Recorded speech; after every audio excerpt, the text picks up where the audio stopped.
The alarm clock buzzed at 5:30 in the morning, just like it had for the past 15 years. David rolled out of bed, stretched his back, and looked out the window at the construction site across the street. Today was going to be a big day. His crew was starting the final phase of the apartment complex that would house over 200 families. He had been the foreman on this project for 8 months, and seeing it come together filled him with pride. David had always been good with his hands. Even as a kid, he was the one fixing broken toys and building tree houses in the neighborhood. His father had been a carpenter, and his grandfather before that. Working with wood, steel, and concrete wasn't just a job for David. It was in his blood. He loved the smell of fresh lumber, the sound of hammers hitting nails, and the satisfaction of watching something grow from nothing but blueprints and dreams. At 38 years old, David had earned respect on every job site he worked. The younger guys looked up to him, and the older workers trusted his judgment. He knew how to read blueprints better than most architects, could spot a problem before it became dangerous, and always made sure his crew went home safe at the end of each day. Safety was everything in construction. One mistake could change a life forever. That Tuesday morning started like any other. David grabbed his coffee, checked the weather on his phone, and headed to the job site. It had rained the night before, making everything a little slippery, but nothing his experienced crew couldn't handle. They had been working in all kinds of weather for years. Rain, snow, blazing heat. Construction never stopped for weather unless it was really dangerous. The morning briefing went smoothly. David gathered his 12-man crew around the trailer and went over the day's plan. They were installing steel beams on the 4th floor, connecting the pieces that would form the skeleton of the building. It was precise work that required coordination between the crane operator, the ground crew, and the guys working up high. Everyone knew their role. Tommy, the crane operator, had been working with David for over 5 years. They had developed a rhythm, a way of communicating with hand signals that made the work flow like a dance. Rico and James were the ironworkers who would guide the beams into place. Both were experienced and careful. David trusted them completely. The rest of the crew would handle the groundwork, preparing materials and keeping the area safe. By 9 o'clock, they were in full swing. The crane lifted the first beam, a massive piece of steel that weighed over 3 tons. David watched from the ground as Rico and James positioned themselves on the scaffolding, ready to guide it into place. Everything was going according to plan. The beam slid into position perfectly and the crew cheered. 1 down, 23 to go. The second beam went up just as smoothly. David climbed up to the 3rd floor to get a better view of the operation. From up there, he could see the entire construction site, the city beyond, and the progress they had made over the past months. It was moments like these that reminded him why he loved his job. He was building something that would last, something that would become home to families for generations. The 3rd beam was different. As the crane lifted it, David noticed something wasn't right. The load seemed to be swaying more than usual. He looked up at the sky and felt a slight breeze that hadn't been there earlier. Weather could change quickly, and even a small gust of wind could make lifting heavy steel dangerous.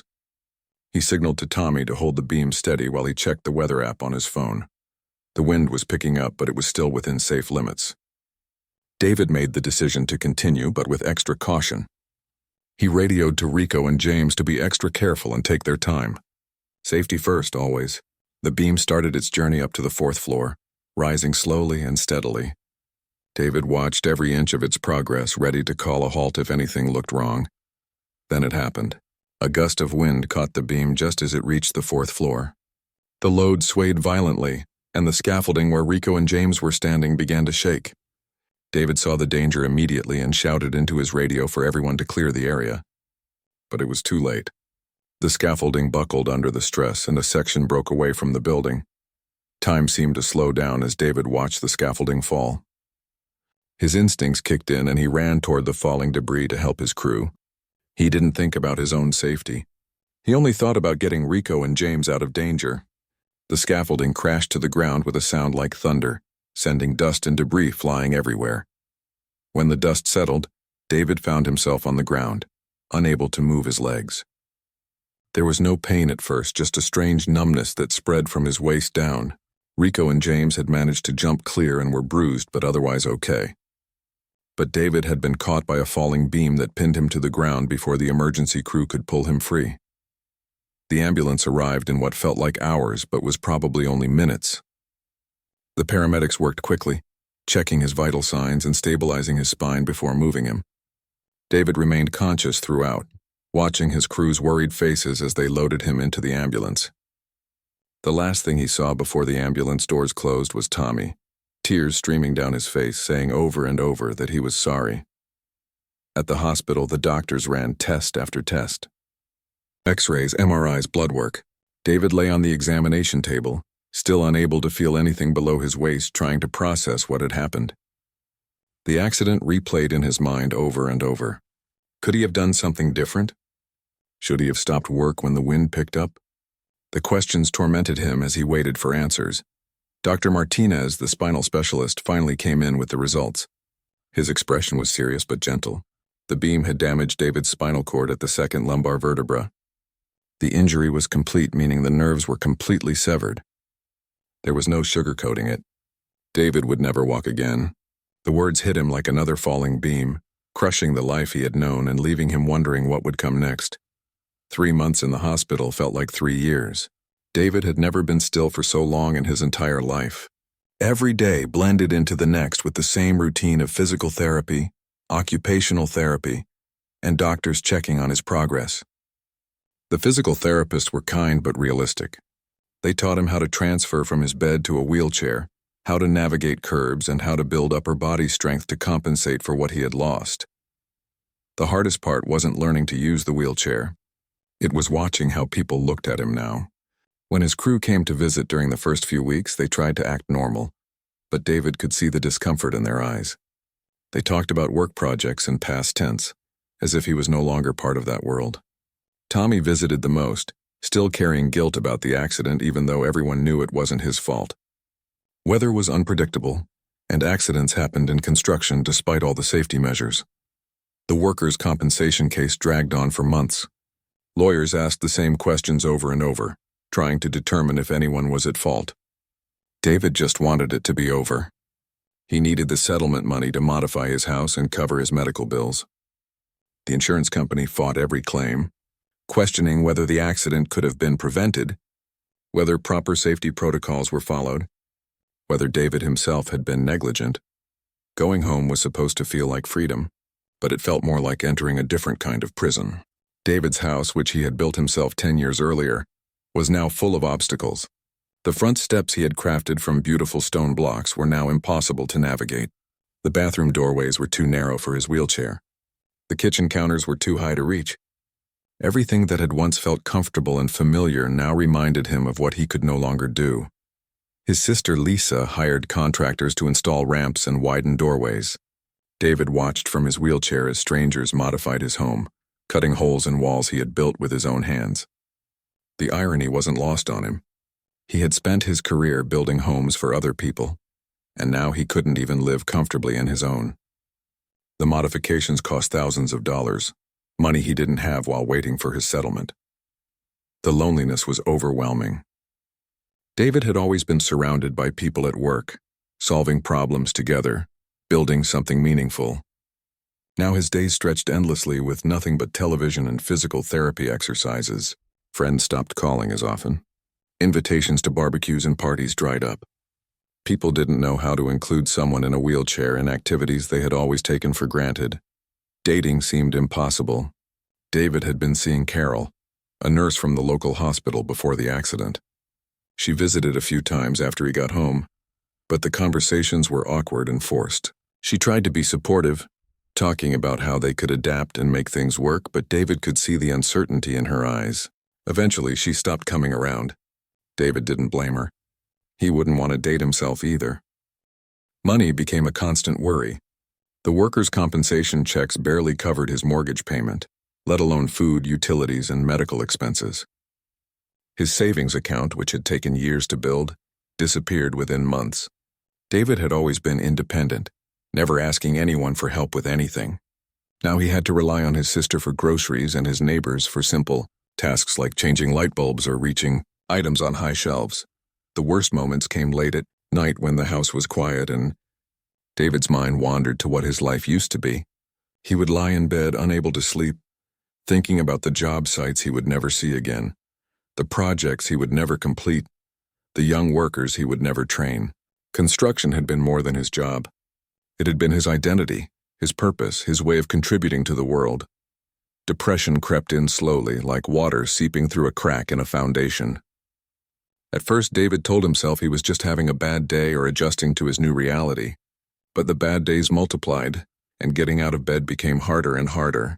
He stopped doing his physical therapy exercises. He stopped answering the phone when people called. He ordered takeout food and ate it alone while watching meaningless television shows. Lisa worried constantly. She would show up unannounced with groceries or just to check on him. She tried to encourage David to get out of the house, to join support groups for people with spinal injuries, to consider going back to school for something he could do from a wheelchair. But David wasn't ready to hear any of it. In his mind, his life was over. Everything that had mattered to him was gone. The breaking point came on a Thursday afternoon in October. David was watching a news report about a construction project downtown, a new hospital that was behind schedule and over budget. The reporter interviewed the contractor, who complained about poor workmanship and lack of skilled supervision. David knew he could have fixed those problems in a week. He had the knowledge and experience to turn that project around. But nobody would ever give him the chance. Who would hire a construction foreman in a wheelchair? That evening, Lisa found a pamphlet for a suicide prevention hotline on David's kitchen table. She had left it there during her previous visit, hoping he might call if he needed someone to talk to. But seeing it there, obviously untouched, broke her heart. She sat down across from David and said something that caught him off guard. "You know what makes me angry?" she said. "It's not that you got hurt. Accidents happen. It's that you're letting the accident win. You're acting like the David I knew died on that construction site. But he didn't. He's sitting right here feeling sorry for himself instead of figuring out what comes next." Lisa's words stung because they were true. David had been so focused on what he couldn't do anymore that he had stopped thinking about what he still could do. His brain still worked. His hands still worked. His knowledge of construction, accumulated over 20 years, was still there. Maybe he couldn't swing a hammer anymore, but there had to be something else. That night, for the first time in months, David didn't fall asleep watching television. He lay in bed thinking about Lisa's words and wondering if she was right. Maybe his life wasn't over. Maybe it was just different now. Maybe there was still a way to use what he knew to help people, even if it wasn't in the way he had always imagined. The thought was both terrifying and hopeful. Change had never been easy for David, but staying the same was slowly killing him. The phone call came on a Thursday afternoon when David was having one of his worst days. He had been staring at bills spread across his kitchen table, trying to figure out how to stretch his disability check to cover everything. The medical bills seemed endless, and the house modifications had cost more than expected. When the phone rang, he almost didn't answer it. Most calls these days were bill collectors or people trying to sell him things he couldn't afford. "Is this David Peterson?" the voice on the other end asked. "My name is Detective Rodriguez with the Metro Police Department. I have an unusual request, and I think you might be the person we need." David's first thought was that something had happened to someone he knew. Maybe there had been another accident on one of his old job sites. But Detective Rodriguez explained that this was about something completely different. Over the past 6 months, construction sites across the city had been hit by a series of thefts. Equipment worth hundreds of thousands of dollars had been stolen, along with copper wire, steel beams, and other valuable materials. "The thing is," Detective Rodriguez continued, "whoever is doing this knows the construction business inside and out. They know which materials are most valuable, when sites are least protected, and how to get in and out without being noticed. We've been working this case for months, but we need someone who understands the industry from the inside." David listened as the detective explained the scope of the problem. 12 different construction sites had been hit, ranging from small residential projects to major commercial developments. The thieves seemed to know exactly what to take and when to take it. They avoided sites with security cameras, knew which materials would be easiest to resell, and understood construction schedules well enough to strike when workers weren't around. "We need a consultant," Detective Rodriguez said. "Someone who can look at these crime scenes and tell us what we're missing. Someone the construction crews will trust and talk to. Your name came up when we were asking around about who really knows this business." David was quiet for a long moment. 6 months ago, he would have jumped at the chance to help solve a problem like this. But now, What could he contribute from a wheelchair? How could he visit crime scenes or interview construction workers when he could barely manage his own daily routine? The detective seemed to sense his hesitation. "I know this might seem strange," Rodriguez said, "but we're not asking you to chase down criminals or anything dangerous. We just need your expertise, your knowledge of how construction sites work, what materials are most valuable, how thieves might gain access. You can review files, look at crime scene photos, maybe visit a few sites if you're comfortable with that." Something in the detective's tone made David realize this wasn't a charity offer. This was a real request for help with a real problem. For the first time in months, someone was asking for his professional opinion, not offering him sympathy or trying to help him adjust to his new limitations. Detective Rodriguez needed what David knew, not what he could or couldn't do physically. "Can you send me the files?" David asked. "Let me take a look and see if I notice anything." 3 days later, a thick envelope arrived with crime scene photos, police reports, and detailed inventories of what had been stolen from each site. David spread everything across his kitchen table and studied it like he used to study blueprints. For the first time since his accident, his mind felt sharp and focused. He was looking at a puzzle, and puzzles had always been his specialty. The first thing David noticed was the timing. All the thefts had happened during shift changes or on weekends when skeleton crews were working. But not just any shift changes. The thieves seemed to know specific schedules, like when the security guard took his dinner break or when the night watchman made his rounds. That level of knowledge suggested someone with inside information. The second pattern was more subtle. The stolen materials weren't random. Copper wire, aluminum conduit, catalytic converters from construction vehicles. These were items that were valuable but also easy to transport and sell. Someone with construction experience would know which materials brought the best prices on the black market. But there was something else that caught David's attention. At each crime scene, the thieves had used existing access points. Gates that were supposed to be locked but had broken latches. Fence sections that had been damaged by previous storms but not repaired. Entry points that only someone familiar with construction sites would notice. These weren't random break-ins. These were carefully planned operations by people who understood how construction sites really worked, not how they were supposed to work on paper. David called Detective Rodriguez with his initial observations. The detective was impressed with how quickly David had spotted patterns that had taken the police months to piece together. They agreed to meet the next day to discuss David's findings in more detail. For the first time since his accident, David felt excited about something. His mind was working again, solving problems, contributing something valuable. The meeting took place at the police station, and David was nervous about navigating the building in his wheelchair. But Detective Rodriguez met him at the entrance and made sure everything was accessible. The detective was younger than David had expected, probably in her early 30s with sharp eyes that missed nothing. She listened carefully as David explained his theories about the thefts. "You think it's an inside job?" she asked. "Not exactly," David replied. "I think it's someone who used to work construction but doesn't anymore. Someone who knows the business but isn't currently employed at any of these sites. Maybe someone who got fired or laid off and is holding a grudge." Detective Rodriguez pulled out a map showing all the theft locations. David studied it carefully, looking for geographic patterns. Most of the sites were in the same general area of the city, within a 10-mile radius. But more importantly, they were all projects being managed by the same group of general contractors, companies that worked with the same suppliers, used the same subcontractors, and followed similar security protocols. "What if we're not looking for one person?" David suggested. "What if it's a small group? Someone with inside knowledge working with people who can move the stolen materials quickly?"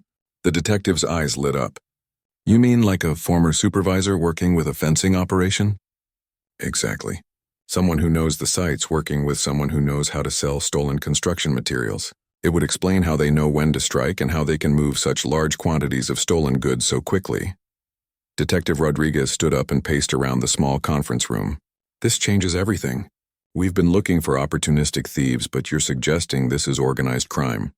Professional criminals who happen to specialize in construction theft." David felt a surge of satisfaction he hadn't experienced in months. His brain was working again, solving complex problems, contributing something meaningful. For the first time since his accident, he felt useful. Detective Rodriguez seemed to notice his energy level too. "Would you be willing to visit some of the crime scenes with me?" she asked. I know it might be difficult with mobility issues, but your perspective could be invaluable.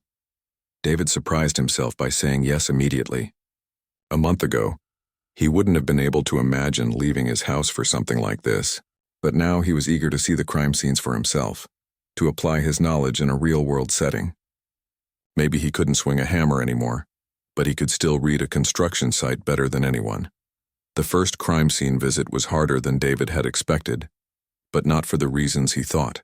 As Detective Rodriguez helped him navigate his wheelchair across the uneven ground of the construction site, David felt a mix of emotions he wasn't prepared for. Being back in the familiar environment of concrete, steel, and the smell of fresh lumber brought back memories of his old life. But instead of just sadness, he felt something else stirring. Purpose. The site foreman, a gruff man named Pete who David recognized from other projects, initially seemed skeptical about a guy in a wheelchair being able to help with anything. But as David began examining the crime scene and asking detailed questions about security protocols and work schedules, Pete's attitude changed. David wasn't just another investigator who didn't understand construction. He was someone who spoke the language. "The thing that bothers me," David told Detective Rodriguez as they examined the area where copper wire had been stolen, "is how they knew exactly where to find it. This wire was stored in a temporary shed that's not marked on any official site plans. You'd only know it was there if you had worked on this specific project." David studied the tire tracks in the mud near the theft location. Years of watching construction vehicles had taught him to recognize different types of equipment by their tire patterns. These tracks were from a heavy-duty pickup truck, probably with a trailer attached. But what caught his attention was a smaller set of tracks that suggested someone had used an all-terrain vehicle to scout the site before the main theft. "They're doing reconnaissance," David explained to the detective. "Someone comes through on an ATV first, probably during shift change when nobody's paying attention, to figure out exactly what's here and where it's located. Then they come back later with the truck to take what they want." Detective Rodriguez was taking careful notes. How would someone get an ATV onto a construction site without being noticed? David pointed to a section of temporary fencing that had been repaired recently. "See how that fence section is newer than the rest? I'm betting it was damaged in a storm or by construction equipment. For a few days or weeks, there was probably a gap there while they waited for replacement materials. Someone who knew about that gap could slip an ATV through at night." Over the next 2 weeks, David visited 4 more crime scenes with Detective Rodriguez. Each site told a similar story of inside knowledge combined with careful planning. The thieves weren't just grabbing whatever they could find. They were targeting specific materials that would be easy to transport and valuable to sell. But more importantly, they seemed to know the personal habits of security guards and site supervisors. At the third site, David noticed something that made him pause. The theft had occurred on a Friday night, but the thieves had avoided touching a pile of steel beams that would have been worth twice as much as what they actually stole. When David asked the site supervisor about it, the man explained that those beams were scheduled to be moved first thing Monday morning, and the crane operator always came in early to prep his equipment. "So anyone who worked here would know that area would be busy early Monday morning," David said. "Absolutely. Tommy's been our crane operator for 3 years. He's always here by 5:30 on Mondays to do his safety checks." David felt a chill. Tommy, the same name as his former crane operator, the one who had been operating the crane during David's accident. It was probably just a coincidence. Tommy was a common name in construction, but something nagged at David as they left that site. That evening, David called some of his former co-workers to ask casual questions about where people were working now. Most of his old crew had found jobs with other contractors after the accident, but a few guys were struggling to find steady work. The construction industry could be unforgiving to workers who had been involved in serious accidents, even when they weren't at fault. One name kept coming up in conversations. Barry Walsh, a former site supervisor who had been laid off 6 months ago after a dispute with management. Barry had 20 years of experience and knew construction sites all over the city. More importantly, he had a reputation for holding grudges and had made bitter comments about companies that had rejected him for new positions. David shared this information with Detective Rodriguez, who ran a background check on Barry. The results were interesting. Barry had been arrested twice for disorderly conduct in the past year, both incidents involving confrontations with former employers. He was also behind on his mortgage and facing foreclosure. All the ingredients for someone who might turn to crime to solve his financial problems. But Barry wasn't working alone. The surveillance footage from one of the sites showed 2 vehicles leaving the scene. Barry might have the knowledge to plan the thefts, but he would need partners to execute them and dispose of the stolen materials. Detective Rodriguez began investigating Barry's known associates, looking for connections to people who might be involved in selling stolen goods. The breakthrough came when David suggested they look at recent construction industry layoffs. If Barry was recruiting accomplices, he would probably choose people he knew from previous jobs. People who were also struggling financially and might be willing to take risks. The police cross-referenced Barry's employment history with recent unemployment claims in the construction industry. 3 names stood out. All had worked with Barry on previous projects. All had been laid off in the past year, and all had clean criminal records that would make them less likely suspects. But when Detective Rodriguez dug deeper, she found that one of them, a former equipment operator named Kyle, had recently started a small trucking business that specialized in hauling construction materials. "That's our fence," David explained when Detective Rodriguez showed him Kyle's business registration. "Barry identifies the targets and provides inside knowledge. Kyle provides transportation, and they probably have a third partner who handles selling the stolen materials." The investigation team set up surveillance on both Barry and Kyle, waiting for them to make their next move. David found himself more invested in the outcome than he had expected. For the first time since his accident, he felt like he was making a real difference. His knowledge and experience were helping solve crimes and protect honest construction workers from theft. The surveillance paid off 2 weeks later when Barry was spotted conducting reconnaissance at a new commercial development on the outskirts of town. He spent an hour walking around the site, taking photos with his phone and noting security arrangements. That evening, Kyle drove past the same site in his truck, slowing down to examine access points and escape routes. Detective Rodriguez coordinated with patrol units to be ready for the theft attempt. David wasn't allowed to participate in the actual arrest operation, but he waited anxiously at the police station for news. When the call came at 2 in the morning that all 3 suspects had been arrested red-handed with a truck full of stolen copper wire, David felt a satisfaction he hadn't experienced since before his accident. The case made local news, with Detective Rodriguez crediting the assistance of a construction industry consultant in solving the crime ring. David's name wasn't mentioned in the reports, which was fine with him. What mattered was that he had contributed something meaningful, that his knowledge and experience had been valuable to someone again. For the first time in months, David began to imagine that maybe his life wasn't over after all. 6 months after the construction theft case was solved, Detective Rodriguez called David with news that would change his life again. The police department had been so impressed with his work on the investigation that they wanted to create a new position specifically for him. They were calling it Construction Crime Specialist, and it would be the first position of its kind in the state. "The captain was blown away by your insights," Rodriguez explained during their meeting at the police station. "You helped us solve a case that had been stumping our entire detective division for months. More importantly, you showed us how much we don't know about the construction industry and how that knowledge gap has been hurting our investigations."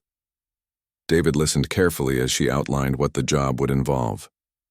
He would be a civilian consultant working directly with the police department on any crimes involving construction sites, building materials, or construction industry workers. The position would be part-time initially, with the possibility of expanding to full-time if the program proved successful. Most importantly, it would come with an official badge and the authority to access crime scenes and interview witnesses. The salary wasn't huge, but it was steady income that would supplement his disability benefits and help him get back on his feet financially. More than the money, though, it was the respect and recognition that meant everything to David. Someone was acknowledging that his knowledge and experience had value, that he could still contribute something meaningful to society, even from a wheelchair. "What made you think of creating this position?" David asked. "Honestly, working with you opened our eyes to how much specialized knowledge exists in different industries," Rodriguez replied. "We've always approached construction crimes like any other theft, but you showed us they're completely different. The language, the culture, the way materials are valued and moved. We need someone who understands that world from the inside." The paperwork took several weeks to process, but finally the day came when David reported to the police station to receive his official credentials. Captain Williams, a stern woman in her 50s who had been skeptical about hiring a civilian consultant, welcomed David to the team with genuine warmth. "I'll be honest," she said as she handed him his badge and identification card. "I wasn't sure about this idea at first. But the construction theft case results speak for themselves. You solved in 2 weeks what our detectives had been working on for 6 months." The badge was smaller than David had expected, but holding it in his hands felt significant in a way he couldn't quite describe. For months after his accident, he had felt invisible, like society had written him off as someone who could no longer contribute. Now he had official recognition that his skills and knowledge were valuable. The badge represented more than just a job. It represented a new identity, a new purpose. David's first official case came just 2 weeks after he started.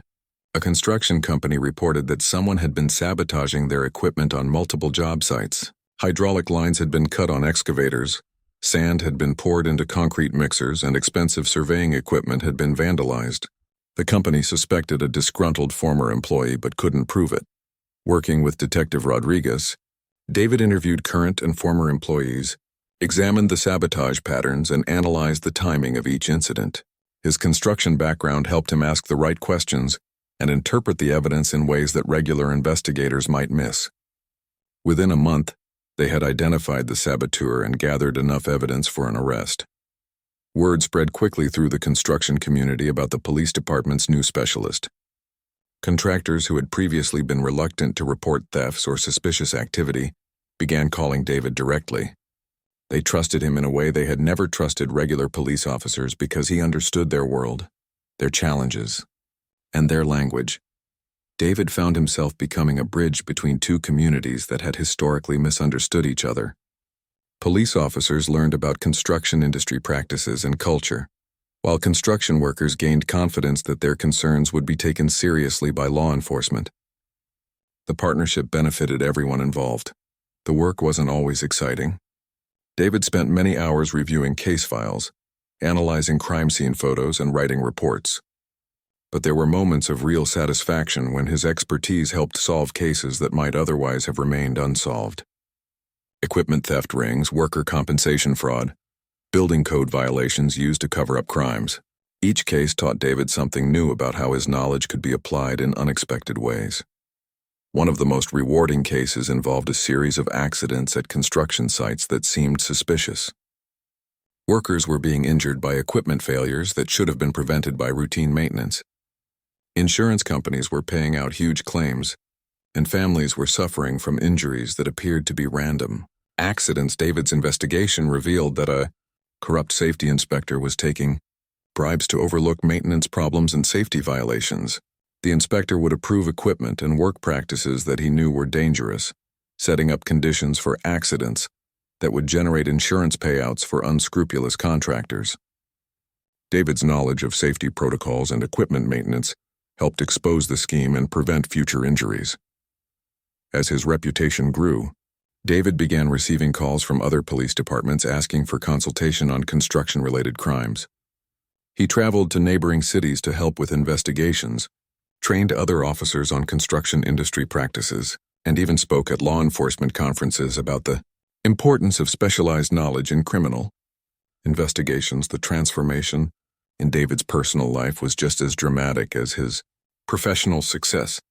The depression that had consumed him after his accident gradually lifted as he found new purpose and meaning in his work. He moved into a new house that was designed from the ground up to be wheelchair accessible, using his construction knowledge to create a space that was both functional and beautiful. Dating remained challenging, but David's confidence had returned. He joined social groups for people with disabilities and made new friends who understood his experiences. More importantly, he began to see his wheelchair not as a symbol of limitation but as part of who he was now. It didn't define him, but it didn't diminish him either. 2 years after receiving his badge, David was offered a full-time position and a significant raise. The construction crime specialist program had been so successful that other departments were creating similar positions. David had become a model for how specialized civilian expertise could enhance law enforcement effectiveness. Looking back on the day of his accident, David realized that the falling beam hadn't ended his career in construction. It had redirected it in ways he never could have imagined.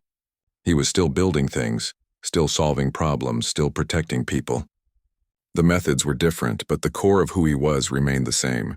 The badge in his wallet had become more than just identification. It was proof that everyone has value to contribute, regardless of their circumstances or limitations. David had learned that helplessness is often just a failure to imagine new possibilities. Sometimes the most devastating setbacks become the foundation for the most meaningful comebacks. Standing in court as he testified in another successful prosecution, David felt the weight of his badge and remembered the day when he thought his useful life was over. That man seemed like a stranger now. The person he had become was stronger, more empathetic, and more valuable to his community than the person he had been before. Sometimes it takes losing everything to discover what you're really capable of building.